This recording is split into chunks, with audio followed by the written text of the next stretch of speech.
right, there we go. Hello, everybody. Kat, thanks for those graphics. They're awesome. That is kind of fun. So, everybody, welcome to another Tuesday night Principled Conference video from DE and Band of Brothers. Happy you're here with us. We are getting set for this week.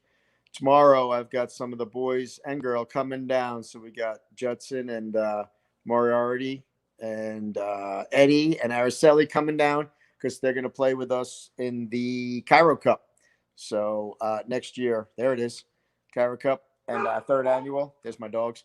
And next year, we had a suggestion we should do it DE weekend. So everybody come down Thursday. But I think Kat would quit if we did that. So, but we might try it. We'll see what happens. And then what? Not this weekend coming up, but the next weekend is DE, baby. So hope everybody's ready. If you haven't made your plans yet, there it is, Atlanta, October 15th, 16th. Hi, baby.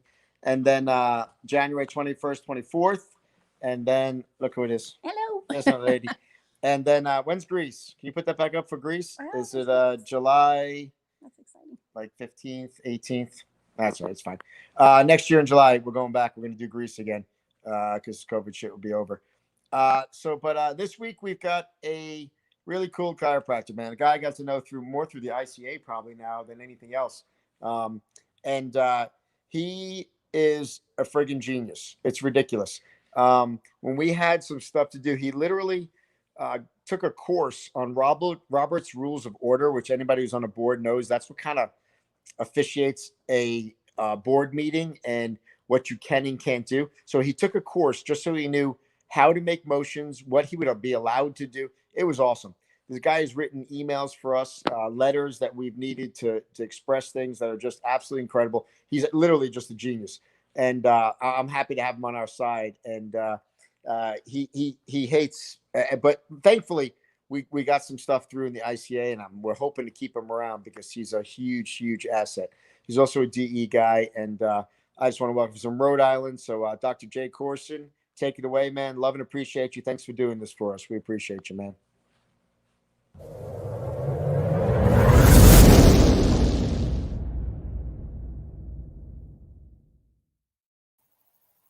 How are you, everybody? Well, first I want to say thank you for allowing me to do the talk tonight. Second, I want to say I was told less than 24 hours ago that I'll be doing the talk tonight. So what's going to come out obviously wasn't planned, and I hope that it comes from innate and through to you. I was reflecting back first, and Brian, thanks for that introduction. I'm not as smart as you think. I am one of the farthest smellers you'll ever meet, though. I agree. There may be some noise.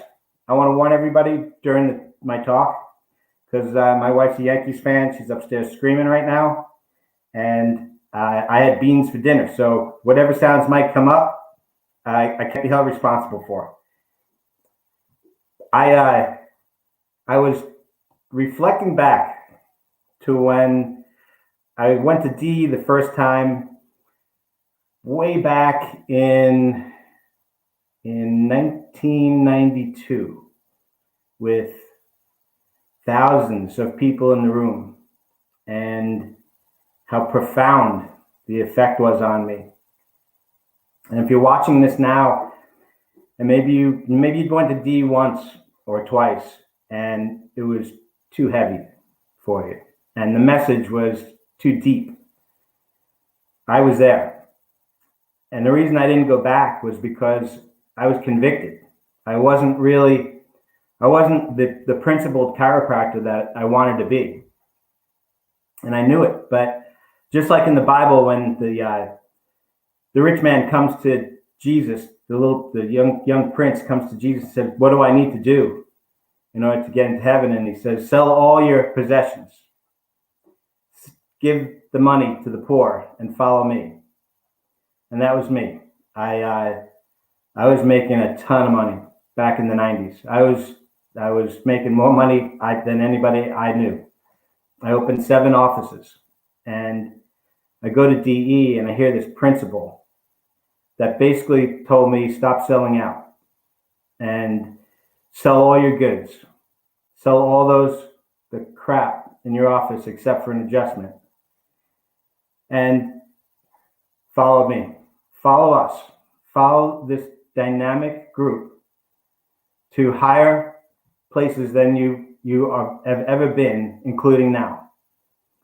And I couldn't, and I went back to my office. I remember I went back to the main office in Lawrenceburg, Indiana. Shout out to Indiana. I had offices all around the 274 loop in Cincinnati. And I took all the traction tables and the electrical therapy tables, and I just put them in the basement, literally almost threw them down the stairs to the basement. And in short order, my practice began to crumble. And the associates I had thought I went nuts. And the income from just adjusting instead of doing all the other things that we were doing for the money of it began to disappear. And I panicked. And I brought everything back up from the basement. And it was years again. I had even left Cincinnati and came to practice in Rhode Island before I realized that there was a giant hole in my heart that I couldn't fill. And I knew that the only thing that could fill it was principle and philosophy. And the only place that I could get that in a pure, unadulterated form was at DE. And I remember going back, it was a heavy DE. That in Sarasota when I decided that I was going to go back. I went back with one of my band of brothers, my sister of band of brothers. I went back with Nicole Wheeler Glover, and we went to, it was the DE, the first DE when R.J. Kelly passed away. It was April 25th to 28th of 2013, and that I saved is what they handed out, and the speakers that poured into me, right?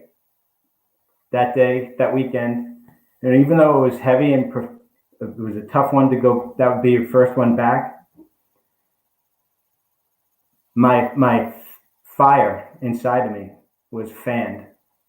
This spark turned into a big, huge flame, and my practice began to take off in ways I had never imagined. Way, way more profound of a practice than I ever had in my mixer practice. And if you're there right now in that practice where you're doing things other than putting your hands on people or even using an instrument, but just detecting and correcting subluxations, know that I was there too. And I know the size of the hole in your heart and that feeling that something's missing. And I'm here to tell you that what you're seeking is at DE. And at DE, you will find the profundity of chiropractic in a principled chiropractic office, which is what I began to run after that DE. I was poured into by almost all the speakers that are at DE, and they gave of their time and their talents to pour into me. And I didn't need a coach, and I didn't need to be handheld. I just needed to shed some husks.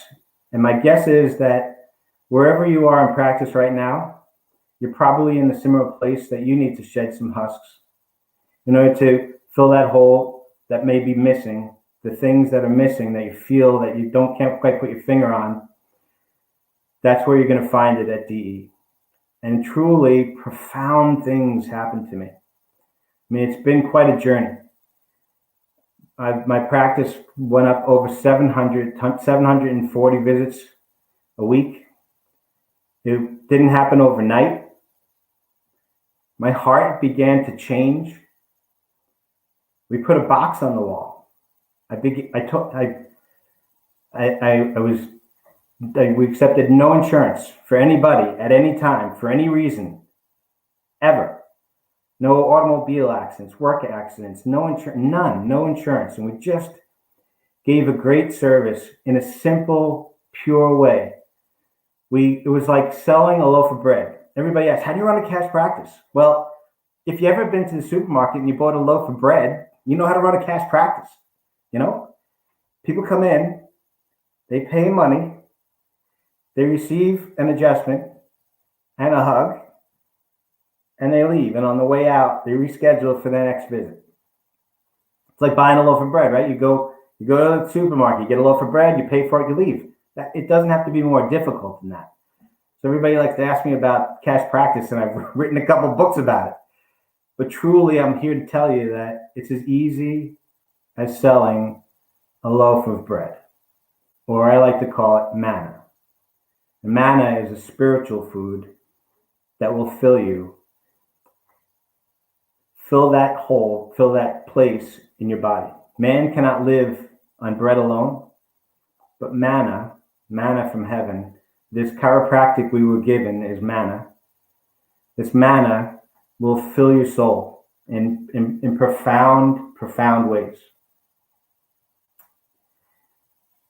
I have to shout out some, first of all, gratitude. I really live and walk from a place of gratitude now. I don't see 700 people anymore, and that's another whole long story.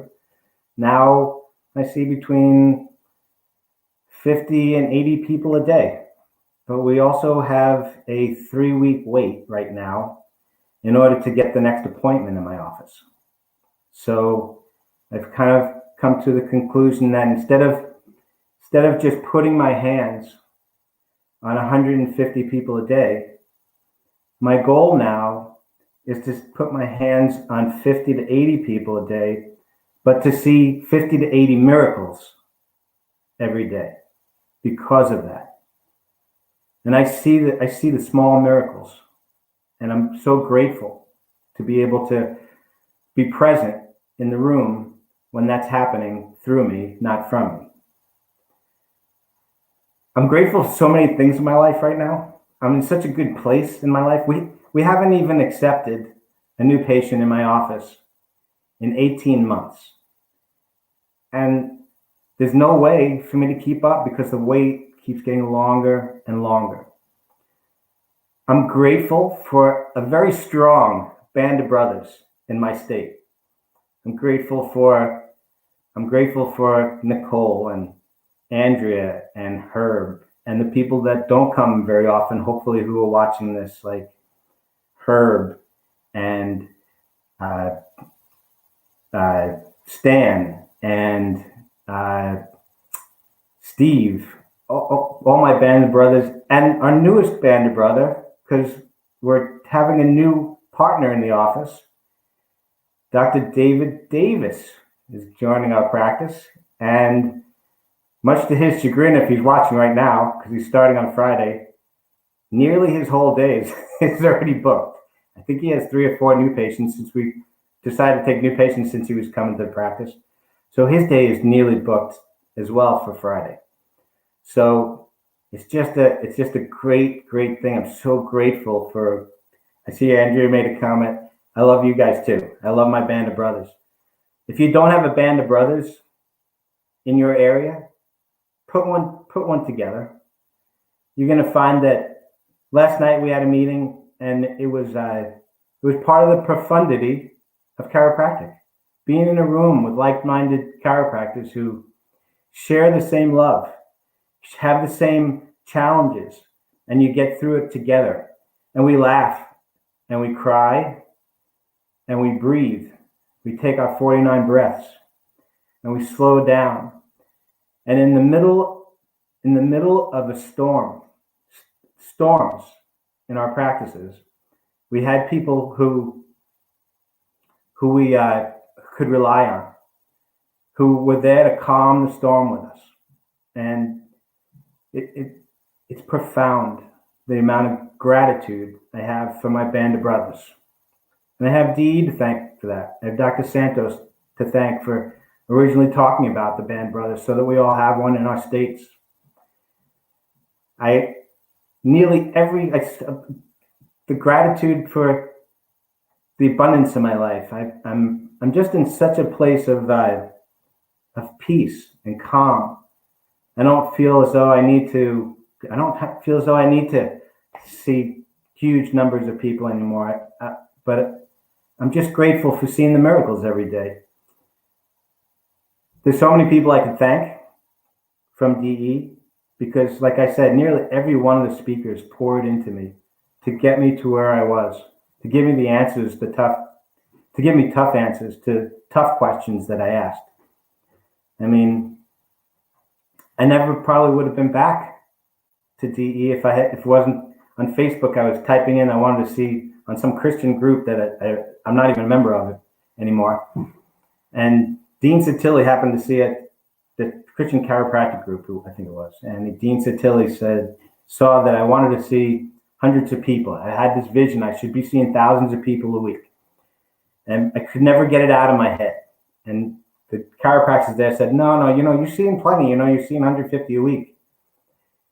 And Dean private messaged me and said, dude, those guys are toxic. You can see that many people. Call me. And he got on the phone with me for, I think it was over an hour, just pacing back and forth in my basement with the possibilities of fulfilling my dreams. And he said, you got to get out to Connecticut. You're close to Connecticut. You got to go visit Steve Jetson. I remember going to Steve's office. I got there an hour early and I sat in the parking lot and I was praying with my Bible, and I'm like, what can I ask this guy? What do I want? And he's running a practice that I would love to have. But it was almost as though he was unapproachable because I never hung out with guys who did that well. It was sort of like if you were visiting B.J. Palmer's office or Clarence Gonstad's office. I'm a little guy. Why would they even bother with me? And I got there and I remember he was there with the kids, and his wife was there, and Steve's like, what can I do for you? And I said, after I'd been reading the Bible in Hebrews, I said, I need you to help my eyes to see. I need you to help my ears to hear.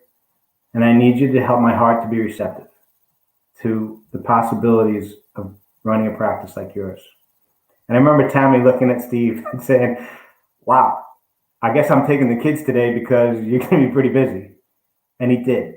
And he spent the whole day with me, just pouring into me. And I took what he said and I applied it to my own office.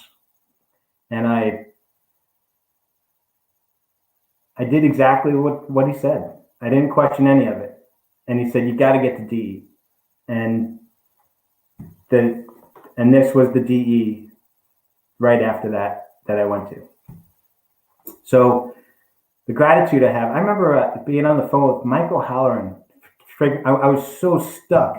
And I know you guys have been there too. I was so stuck at like 299. I couldn't get to 300. Just couldn't do it. How's it possible to see 299 people, 299 people, 200? It's almost impossible to see that number over and over again. And I know you guys have been there. How is it possible that you can't get to 300, but you get stuck at 298, 299? It's a mental thing, right? And remember Mike just talking me through the mental part and saying, don't look at the numbers anymore. When I stopped looking at the numbers, a week later, we were at 350. It's just not thinking. It's stop thinking. I usually have notes when I give these talks, and I decided, because I was told yesterday, I'm just going to wing it. And I was worried that I wouldn't be able to speak. I'm good at a typewriter. I'm good at my computer writing books, but I'm not so great at speaking. And I just decided to sort of let innate flow through me. And the thought that kept coming up was, stop thinking. Stop thinking. Everybody kept telling me, stop thinking, and you'll do what you want to accomplish. And that bothered me. How do you stop thinking? That's impossible. Stop thinking. But somehow, through prayer and meditation, I stopped thinking. And the reason I was worried about talking tonight is because I don't think much anymore. I mean, I'm thought through. I don't adjust in my office. I'm adjusted. The adjustment comes through me, not from me. And I get to stand there watching this adjustment happen, watching universal intelligence God work through my hands while sometimes I'm just telling jokes as this profound power passes through me called the principle adjustment. And I'm going to encourage you guys to stop thinking too. And it's the thought that's that barrier that's just stopping you from getting where you want to be. So that's the gratitude part. And if you do that, you will also have abundance beyond your capability of keeping up with. It's sort of like you're pushing a snowball down a mountain. And as it continues to roll, it'll just get bigger and bigger and bigger because you can't stop it. Even if you stood in front of that huge snowball, it would bowl you over. In other words, the principle is so big in your office that once you get it rolling, even you can't get in its way. We got so busy a year and a half ago, it was wrong to take any more new patients because the regular people that I was taking care of would have had to wait too long. And instead of over time decreasing, the practice got bigger and bigger and bigger without taking any more new patients. That sort of is profound and confusing to me as well, but I don't think about it. It's just the way it is. So the abundance will come. The more you give, the giving hand is never empty. The more you give, the more you receive. So another thought is that pure principled chiropractic, sort of objective, straight chiropractic. That is when a patient comes in and tells you all their symptoms. The real principled chiropractic practice, you don't talk about those symptoms. Yesterday when Dr. Davis was in the office just kind of hanging out for a while before his starting on Friday, the last patient of the day yesterday came in and she was going on and on about her symptoms and pain and discomfort, and that just doesn't happen in my office, but I let her do it, right? And he's staying there. And after she kind of calmed down a little bit and slowed down, I said, "Hey, I've got a great idea. Why don't we detect and correct all the subluxations in your spine and remove the interference between the brain and the tissue cells that you were just telling me about, and let's see if your body can heal itself." And she said to me, "That's what you were going to do before I started talking anyway." And I said, "Yep. People know the principle in my office, and that's why we're so busy without having to take new patients. I don't set up a treatment plan. I never set up a treatment plan when they started. I just don't do that. They need to be seen from the first visit once every 7 to 14 days for the rest of your life until one of us dies. And if I die first, you need to find another chiropractor." And that's the treatment plan in my office. Care plan, I guess. Because once you begin treating anything, you lost the principle. You start thinking about medical stuff. So just a thought. Chiropractic is most profound when we're not treating anything. When we're just removing the interference between the brain and the tissue cell so that the body functions optimally, period. It's as easy as running a cash practice. It's like selling a loaf of bread. Don't complicate it. Stop thinking. Let innate think through you. I love so the dynamic essential. It's sort of like we talked about it last night at our Band of Brothers meeting. The new spirit born into consciousness after man becomes aware, humble, and obedient to the will of God within him. That's profound in and of itself. The lasting purpose. These are things that should guide all of our practices. To give for the sake of giving, to love for the sake of loving, to serve for the sake of serving, to do for the sake of doing, so that others may live their life abundantly. It should be tattooed on your heart, but It's tattooed on my shoulder. I don't know if you can see it, but it may be on my shoulder, but that from going to DE so many times, it became tattooed on my heart. And I'll forever be indebted by that. I said I wouldn't go too long, and I think we're at about 25 minutes, and I don't want to keep you guys hostage. But I want to tell you something something I haven't thought about in a long time. That I talked about at our Band of Brothers meeting last night. I hadn't thought about this little boy Nolan in a long time. But the profundity of chiropractic, how profound chiropractic is. I mean, I could tell you about a little boy Steven that you probably heard me talk about before, who was in a coma for 36 hours, and I adjusted him, and he woke up about a minute later, about 45 seconds later, woke from the coma and started fighting the respirator, and he lived. And he's like a son. I still stay in touch with him. That was like almost 30 years ago. He was 10 years old at the time.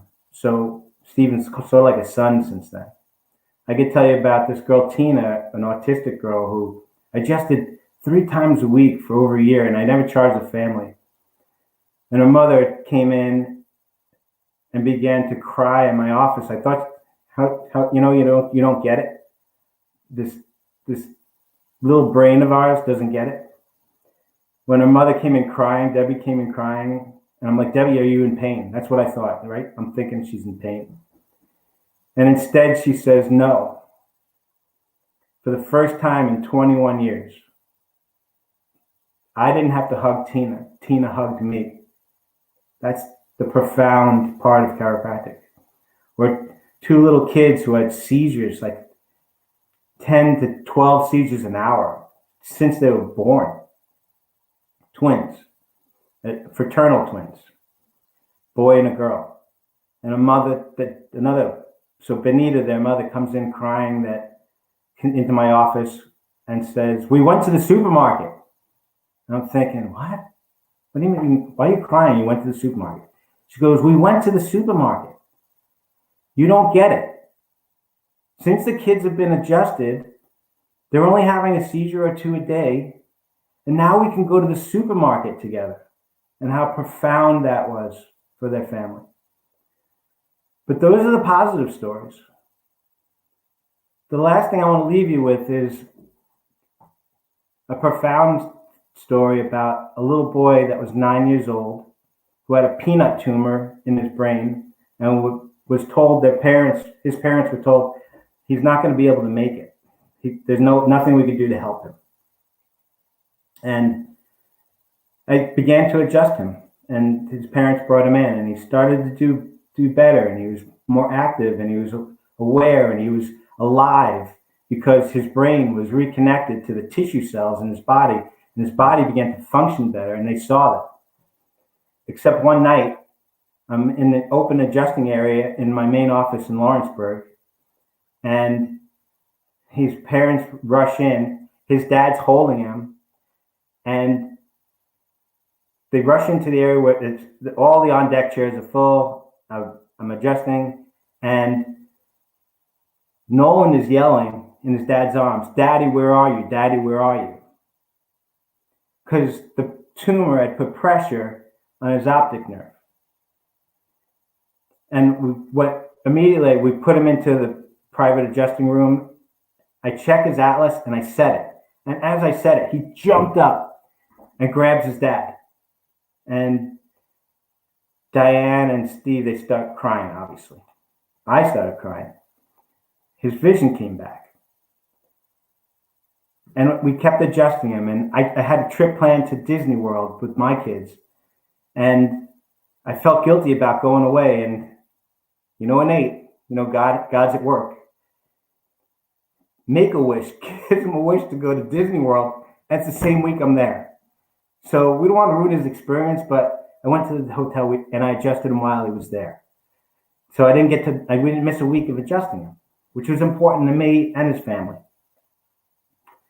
Except time went by, and his time was growing near where he needed to graduate.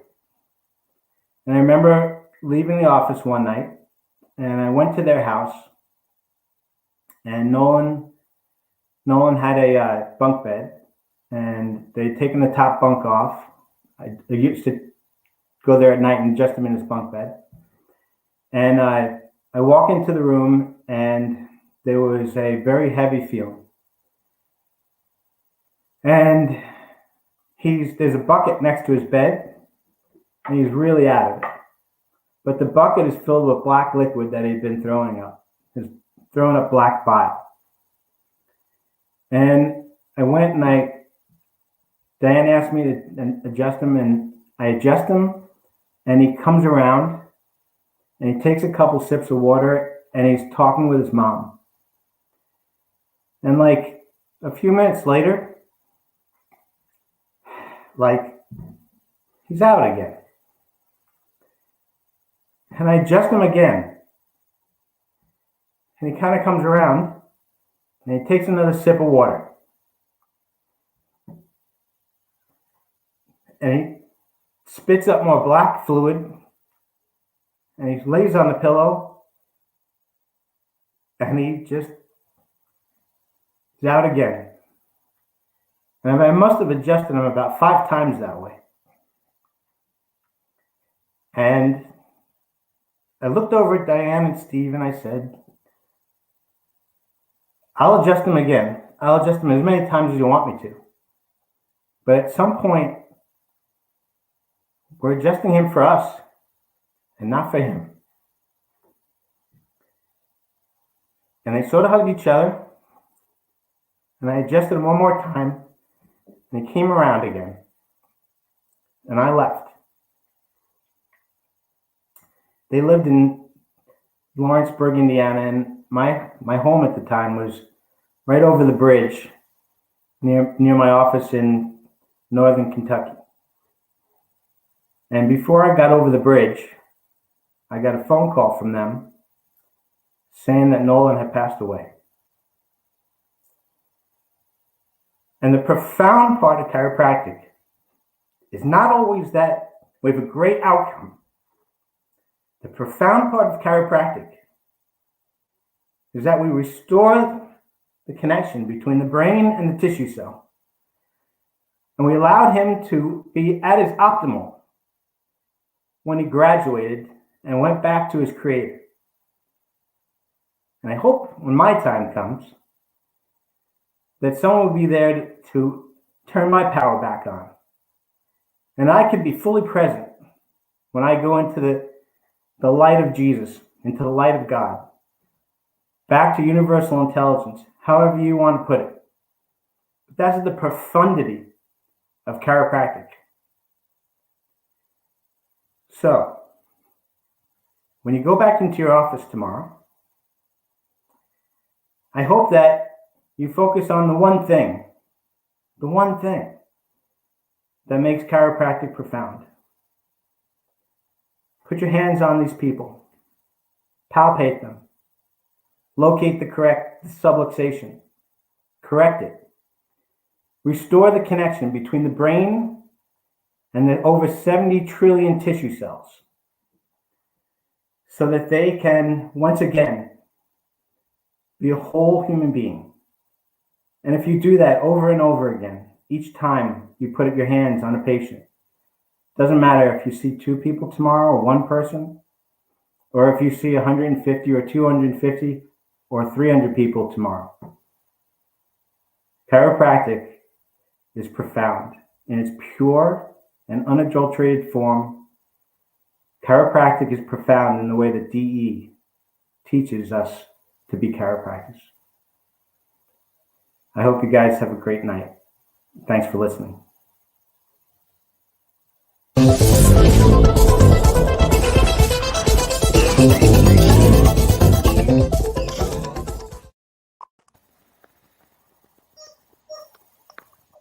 Jay, thank you so much for that freaking talk. That I don't say usually lightly, but that might have been one of the better talks we've ever had, man. And I can't appreciate you enough. You brought me to tears. You made me laugh. What a great talk. Thank you so much. I know there's a lot of people who are touched by that, and we appreciate all you do and who you are and your your steadfast sticking with the principle through so many different offices and different genres and different ways of doing it. But you're a class act, man. And I appreciate you. So I love you, bro. love you too, man. Everybody have a great week. Think about us on Thursday playing golf and trying to stay upright. We will be having some fun. But no, seriously, Jay, thank you so much. Love you so much. And everybody out there, have a great week, and we'll see you next week. And then DE right after that. Mwah. Love you guys. Bye.